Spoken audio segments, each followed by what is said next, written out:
What's up everybody, this is Scott. Welcome back to another video.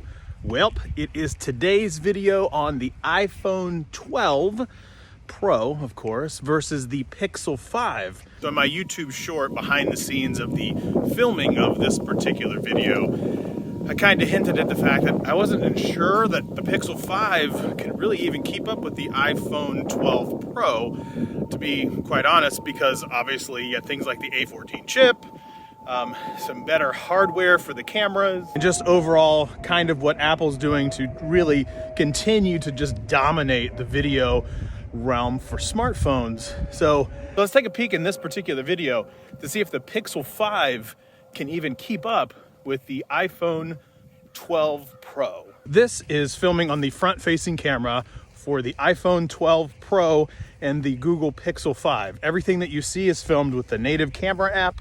The Pixel 5 is 1080p at 30 frames a second on the front-facing camera, whereas on the iPhone 12 Pro, this is 4K 30 frames a second. It does have the ability to do 4K 60 frames a second, and the stabilization, everything that you see here is, again, straight out of the phone on both instances. Now, in camera, I can tell you, from a dynamic range perspective, I'm in like the harshest light, literally middle of the day, sun directly above me. So when you're looking and seeing like the blue sky behind me, thank you, random bird, the blue looks more real in the iPhone 12 Pro, where it looks a little more subdued, almost like cloudy-like in the Pixel 5. Not a lot, just a little bit. Again, not something that's necessarily the worst thing I've ever seen, but the iPhone looks much more, I guess, true to life in terms of the blue color that you see, whereas the Pixel is a little more subdued. Again, comes down to mostly total personal preference.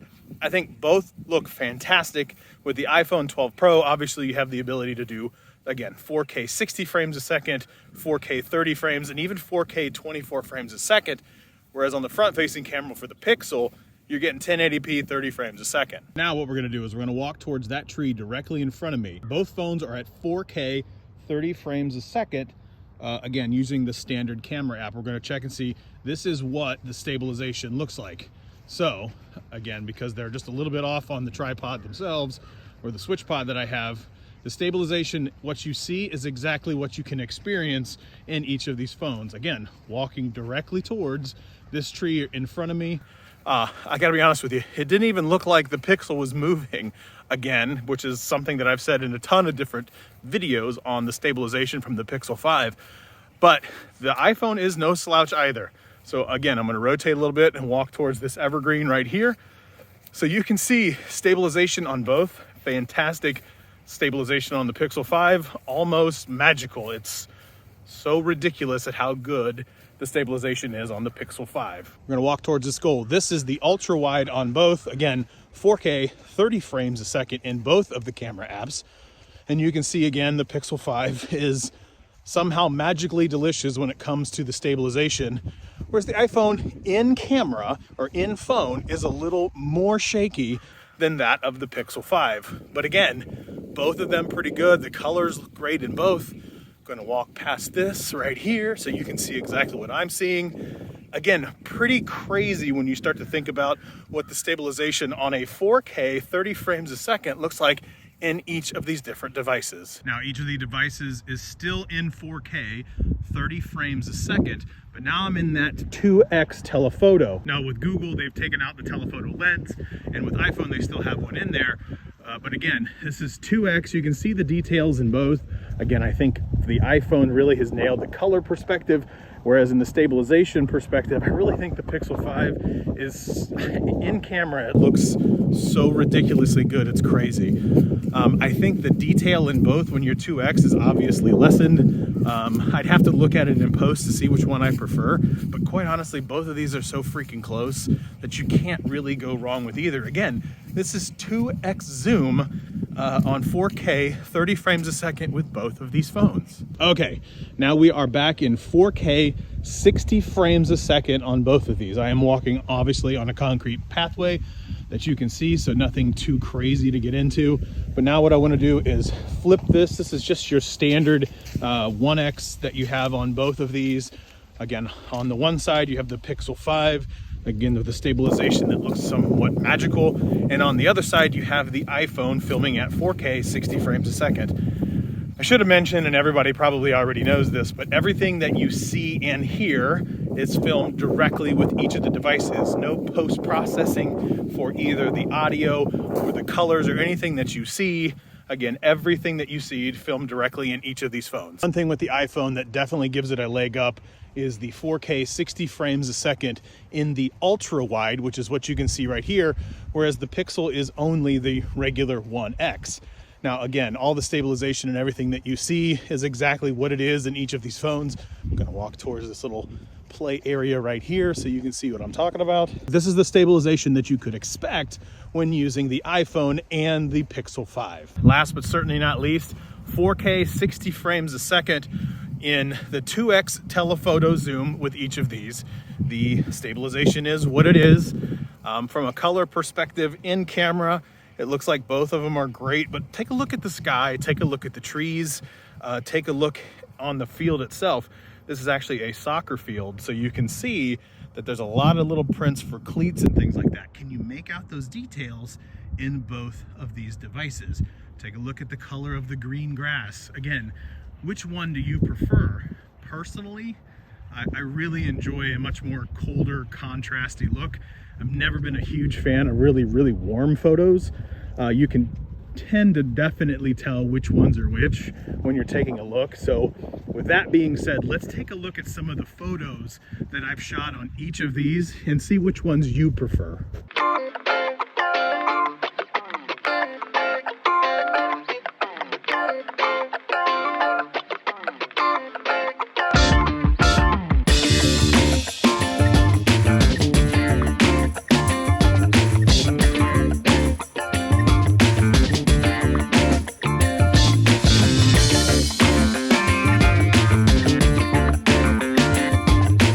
So I had a chance to take a look at some of the photos in camera, obviously not in post when I'm going to be editing this video, to see exactly which ones I prefer. And like almost every single time before, I have a hard time trusting Apple's portrait mode, whereas with Google, it darn near gets it almost every single time. It doesn't mean that the portrait mode on Apple can't do it.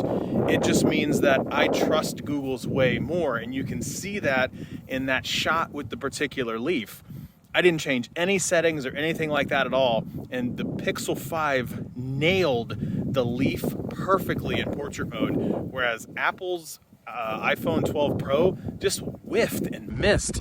Now, again, that's a sample size of one, but for me, that gets into the point where I'm talking about, like, I can trust the Pixel 5 to get the shots that I want. And again, I prefer that cold, contrasty look as compared to the much more warm, more kind of punchy colors as it relates to the iPhones. It's just kind of how it's always been for me, is the idea that I just prefer the look of the pictures in the Pixel 5. This is no different. I really enjoy how the pictures come out in both, and you can't go wrong with either. This gets into my ecosystem comment in one of the past videos I did about the iPhone 11 Pro Max, which I'll leave in a thingy above. So again, from that perspective, I'm gonna go and lean towards Pixel 5 from a personal preference only. Now let's talk about the differences in the video. There is no question that the Apple iPhone 12 Pro definitely looks better in video. However, does that mean the Pixel 5 isn't usable? Nope, quite the contrary. I actually really like how the 4K works in the Pixel 5 on the rear-facing cameras. One thing that I would have loved to have seen, which you can't see right here, is the fact that the front-facing is 1080p, 30 frames a second. I would have loved to have had a 4K on the front-facing camera because I think it could look really good. There is no question, front-facing camera, the iPhone 12 Pro wins, because I can tell you right now, I love the way that I look in the 12 Pro versus the Pixel 5, just from a personal preference perspective, because I like that additional detail. You can really see it in things like my beard and so on and so forth. But again, at the end of the day, the price is where I have to start asking questions of, is it worth the additional cost? The iPhone 12 is several $100s more than the Pixel 5. Straight up, that's just the way that it is. This particular model was a little over $1,000 for me. I went with like the 12 Pro 128. That's what I bought. But you get 128 as well with the Pixel 5 at a significantly cheaper cost, several hundreds dollars cheaper than that of the iPhone. So again, at the end of the day, you got a $699 versus a $999. Is the difference in the camera from a video perspective enough to push you to go to an iPhone? I said it in my iPhone 11 Pro Max video, and I'm going to say it the same way here. If you are in the Apple ecosystem, you are not missing anything at all in the Pixel 5 that you do not get in the iPhone 11 Pro or the 12 Pro. You're not missing anything. So if you're Team Apple, you're going to stay Team Apple, and you don't have to worry about missing out on something when it comes to the cameras in the iPhone 12 Pro. If you are Team Pixel, I am Team Pixel. You are not missing anything going to the iPhone 12 Pro. Yes, I know somebody in the comments is going to talk about, but it has Dolby Vision, yada, yada, yada. Not a lot of people can take full advantage of the Dolby Vision yet. Now, I do believe Apple is going to rectify that, but right now, they are not able to fully utilize Dolby Vision for the iPhone 12 Pro for the majority of folks. Let's just move past that point. So right now, if you're Team Pixel, I'm going to tell you, you're going to stay Team Pixel just because I can trust the photos that come out of that. I do far more photo shooting with my phones than I do video, for sure. I just prefer the look of the Pixel 5. So the folks that have that, that's the way they're going to stay. So again, at the end of the day, I'm not really helping you make a choice between two of them. I'm just showing you the difference between them. So that's it. That's all I have. Thanks for watching. And as always, like, share, subscribe, thumbs up, leave a comment below. We'll see you next time.